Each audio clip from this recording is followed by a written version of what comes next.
Hello दोस्तों, मैं भूपेंद्र जंगड़ा आज आपके स्पेशल जो वीडियो लेके आया हूँ उसमें क्या रहेगा दोस्तों कि आज आपको मैं एक तो जीवन लक्ष्य और जीवन लाभ एलआईसी के जो दोनों प्लान है उनके बारे में बताऊंगा कि क्या कुछ इस दोनों के डिफरेंट है और अपनी जरूरत के अनुसार आप कौन से वो जो प्लान है वो अपने लिए चुन सकते हो। देखो, दोनों प्लान में बहुत ही एक मेजर डिफरेंस है। किस पर से कौन सा आपको प्लान लेना रहेगा आपके लिए उचित रहेगा इसी के बारे में आपको बताऊंगा।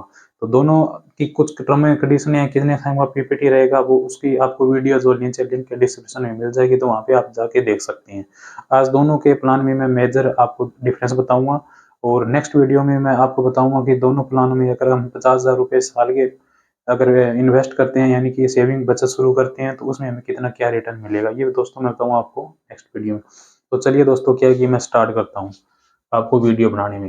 देखिए दोस्तों, अब बात करेंगे कि जो दोनों प्लान लेते हैं ना उसके अंदर जहाँ मैक्सिमम लेते हैं, मैक्सिमम ये पॉलिसी कितने साल तक ले सकते हैं। अब मैक्सिमम मानो दोस्तों ये जो क्या है कि हम पॉलिसी ले सकते हैं 25 साल तक। और इसी तरह जीवन लक्ष्य भी प्लान है, वो भी क्या है दोस्तों, हम मैक्सिमम 25 साल तक है पॉलिसी है वो ले सकते हैं। अब दोनों में पेमेंट करने का तरीका दोस्तों अलग अलग रहेगा। वो क्या रहेगा कि इस प्लान के अंदर जो जीवन लाभ है उसके अंदर जो मैक्सिमम हम पेमेंट कर सकते हैं यानी पीपीटी पेमेंट प्रीमियम टाइम वो कर सकते हैं सिर्फ और सिर्फ 16 साल तक।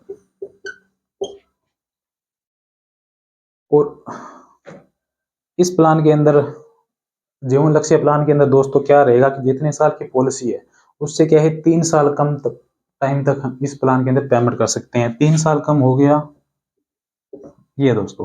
तो इस प्लान के अंदर जो हमें पेमेंट करनी पड़ेगी मैक्सिमम वो करनी पड़ेगी 22 साल तक दोनों के अंदर।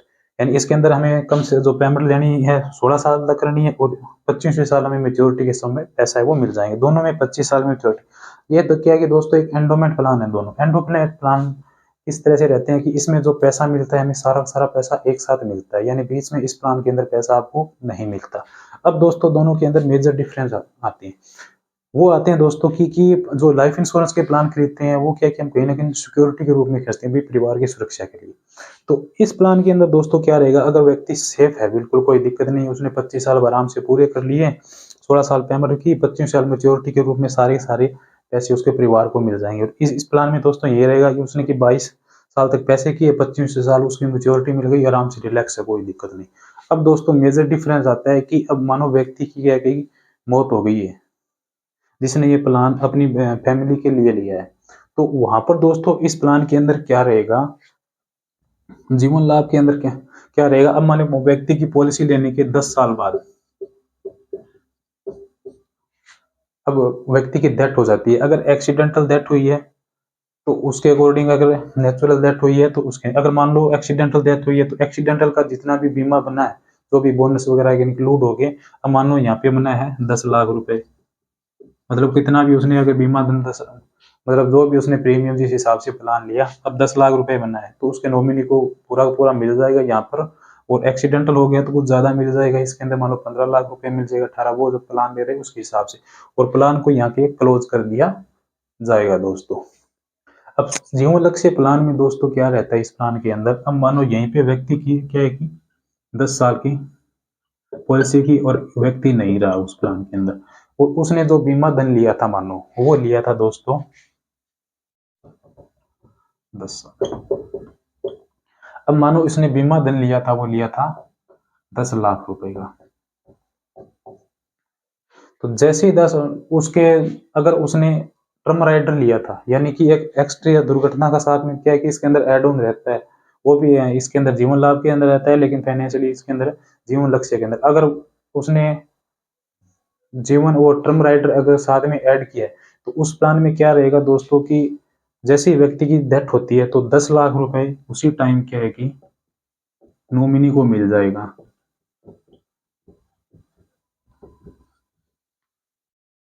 प्लस में दोस्तों जो 10 लाख रुपए का 10% यानी ये हो गया दोस्तों 1 लाख रुपए। ये आगे 11वें साल से और जब तक पॉलिसी की मेच्योरिटी नहीं होती है तब तक नॉमिनी को उसके परिवार की सहायता के लिए क्या है कि एज इट इज मिलता रहेगा। ठीक है दोस्तों, ये इसके अंदर में आप ये ध्यान रखने वाली बात है, यानी कि व्यक्ति की डेथ हो गई, अगर व्यक्ति ने मानो एक्सीडेंटल हो गया तो उससे क्या है कि जो एक्सीडेंटल का बीमा वो मिलेगा 10 की जगह तो 15-17 हो सकता है। अगर मानो व्यक्ति की नेचुरल हो गई तो 10 लाख रुपए यहाँ पे मिल जाएंगे। अब 10 लाख रुपए का 10% यानी बीमा धन का 10%, ये कितना हो गया? 1 लाख रुपए। 1 लाख रुपए यहाँ 11वें साल, 12वें साल, 13वें, 14वें, 15वें, 16वें, 18वें यानी 25 साल तक मिलता रहेगा। और जैसे ही 25वें टाइम होगा तो जितनी भी मेच्योरिटी मिलनी थी, मानो 20 लाख रुपए मिलनी थी, तो वो मेच्योरिटी और मिल जाएगी दोस्तों इसके अंदर। यानी कि जो मेच्योरिटी मिलनी है, मेच्योरिटी जो मिलेगी वो कुछ ज्यादा ही मिलेगी नॉर्मल के मुकाबले। अब मानो जो मेच्योरिटी मिलनी है, जितनी मेच्योरिटी यानी पैसे एक साथ मिलने थे, वो भी जीवन लक्ष्य प्लान के अंदर मिल गया।